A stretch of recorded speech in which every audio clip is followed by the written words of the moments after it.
Umpisa na po natin ang isa na namang linggo ng public service.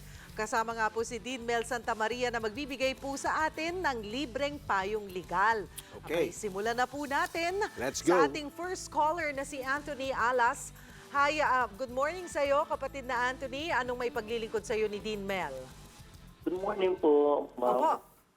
Sir Mel. Yes, sige po. Ang akin po yung kasi namatay po yung tita ko. Okay. Bali, wala po siyang asawa, wala po rin siyang anak. Bali, siya po ang naging guardian po namin simula nung nagpunta ng Amerika po yung aming papa na kanya pong kapatid. Ngayon Okay. po, yung pong daddy ko namatay sa Amerika. Tapos siya po ang tumayong guardian namin. Tapos ngayon po, nung June 2, namatay po siya. Ngayon po, may iniwan pong yaman yung pong aming lola sa kanya. Okay. Bali, ang itatanong ko lang po, meron po ba kaming karapatan doon? Makakahabol po ba kami sa kanya? Kasi meron po siyang buhay na kapatid na 3 na puro po matatanda na. Oo. Ngayon po, yung pong pinag-iwanan ng mga mana, sila lang daw po 3 mga buhay pa. Pero kami po, wala po kami na, hindi po kami pinagsasabihan na meron po kami matatanggap po, wala. Meron kayong matatanggap, Anthony. Meron kang matatanggap. Kasi ayon sa batas natin, kung ang isang tao ay walang compulsory heirs. At sino itong mga compulsory heirs? Yung legal na asawa, yung anak, whether legitimate or illegitimate, at yung mga magulang. Kung wala na yung 3 yon, ang susunod na magmamana ay ang mga kapatid. O di siyempre, ang sabi mo, 3. meron 3 pang buhay na kapatid, pero ikaw, ang tatay mo, o kaya ang kapatid ng tita mo, patay na. So technically, dapat ang magmamana ay yung 4 na kapatid kasama ang tatay mo na namatay. Kaya lang, wala na ang tatay mo, so yung dapat na mana na mapupunta sa tatay mo, pupunta sa inyo, ang tawag doon, right of representation. Kaya, in a way, o hindi, ayon sa batas, ang kayo nire-represent nyo ngayon, ang yumaon yung tatay na sa pagmamana na makukuha sa tita nyo. Meron kayong karapatan. So kung 4 yon, di 1/4. Yung 1/4, 1/4, 1/4, 1/4 sa mga magkakapatid, pero yung parte ng tatay nyo, pupunta sa inyo. Yan yon, Anthony. Sir, kasi po, hindi lang po 4 sila. Bali, 8 po silang magkakapatid. 8, di... Bali, 7, yung maghahati. So, 8 silang magkakapatid, isa na doon ang tatay mo Opo. na namatay. Di Opo. tigo 1/8, silang lahat at yung 1/8 ng tatay mo, pupunta sa inyo.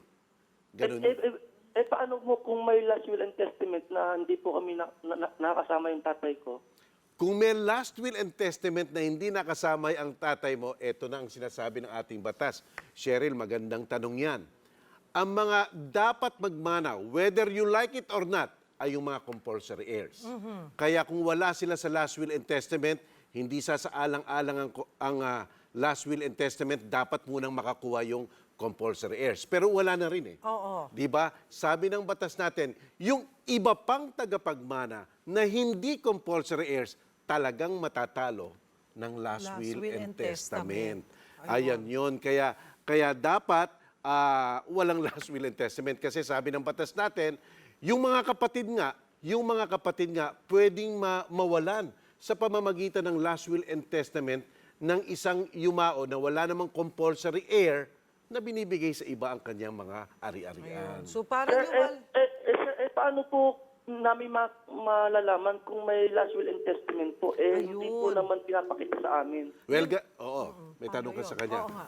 Well, mahirap talagang malaman kasi ang last will and testament, although ninonotarize to, hindi binibigyan ng kopya ang notary at ang clerk of court. Talagang napaka-private nito. Tama ka, mahirapan ka. Pero ang pinakamabuti na lang, gagawin ninyo, mag-file kayo ng intestate succession. Sapagkat, mas pabor sa inyo ang walang last will and testament eh. Mas pabor sa inyo ang walang last will and testament sapagkat nga, magmamana kayo.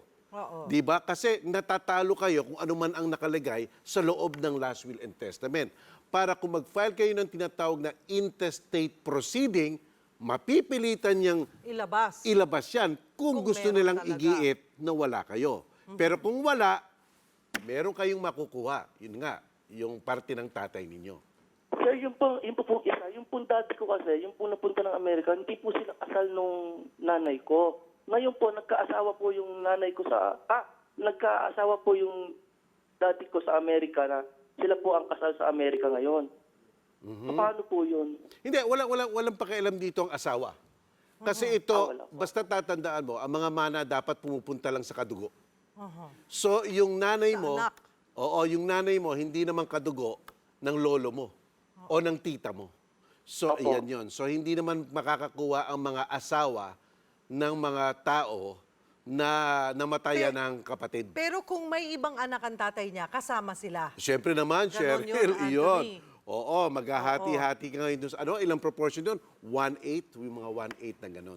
Okay, Anthony? Klaro na. Ma'am, yung pupunta nung ko, ma'am, ano pong ipapile ko po doon kung ko ng... Kung maghahabol hahabol kayo ako ng doon sa mana? inyong mamanahin. O, Mag-file sige, ka ng pangulo na lang. intestate proceeding. Ayun. INTESTATE. Intestate Intestate Pwede proceedings. po sa tao yun? O pwede naman, pumunta ka doon. Kaya lang ang PAO nga, tinutulungan lang nila yung mga taong ang sinesweldo buwan-buwan less than 14,000. So, Kasi po kami, wala naman po din kami, Ayun. wala rin po Okay. kami. Bali sila po ang mayaman doon eh. So kung Well, gano'n, Anthony, mapapatunayan nyo na gano'n, na less than 14,000 or wala kayong kinikita, maaari kayong magtungo o humingi ng tulong sa PAO. Alright, maraming salamat sa iyong Salamat po. pagtawag. Be sure to come back. Use 5 everywhere. Copyright 2016.